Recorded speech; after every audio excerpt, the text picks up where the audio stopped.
There was a cancelled animated TV series which was produced by James Tucker called Batman No Man's Land, which was produced and developed in its mid to late 2000s. It was based on the 1999 Batman Family comic crossover storyline No Man's Land. It had multiple attempts that was made during its production. It was ultimately cancelled by Warner Bros. Animation and Cartoon Network before entering in its full production, as the tone of the TV series was considered too dark and gritty for the targeted environment at the time. There's also been a discussion that the budget and production cost constraints probably contributed to its cancellation. This concept design belongs to Karan Stone, who spent roughly 5 months producing the concept and the character artwork.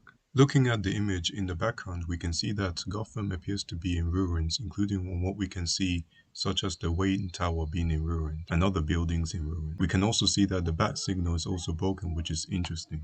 In the image, we can see that Nightwing is wearing some sort of mask, which is interesting, but maybe he's wearing the mask because the air is filled with gas, which would make sense since Gotham is apocalyptic, or maybe his face could be damaged. There's multiple reasons as to why he's wearing a mask, but it's an interesting design choice. We can see that Joker has an interesting design choice with what appears for Joker to have like a long hair on his design. We can also see the cold long trousers belt that he's wearing, which is an interesting design choice. We can see that in the image, Batman is wearing his traditional black and grey suit in this design. We can also see that Batman is wearing his suit, which appears to look metallic. We can also see in the design that his cape is torn, which is an interesting design for an apocalyptic Batman. Right next to Batman, this appears to be Tim Drake with an interesting design. Not much to say about his design, but his cape seems to be torn apart just like Batman. Finally, in the image, we have Cassandra Cain as Batgirl, which is interesting, and just like others, her cape seems to be torn apart. In this design, we see Batman with the traditional colors. His artwork looks different from the previous artwork, as in this image, we see that the bat symbol is at the top next to his collar. A different take design on Batman, but not a design I like for Batman, as I'm used to his symbol being in the center. We also have Bane in this design. In the design, we see that Bane seems to be carrying different colors of venom in his belt, and we also see what looks like a gauntlet that has a tube connected to the gauntlet, as well as a mask that is covering his face. These concept designs are the second attempt of the Batman No Man's Land but in CG animation. Much different than the Robin design we have previously seen in this video. Robin's costume seems to have the yellow bat symbol in his costume, but not the logo R we are used to. Robin's costume seems to be wearing some kind of armor. It's hard for me to describe it, but it's a design we've never really seen before for a Robin design. Much different than the Batman design we have previously seen. Batman seems to be wearing some type of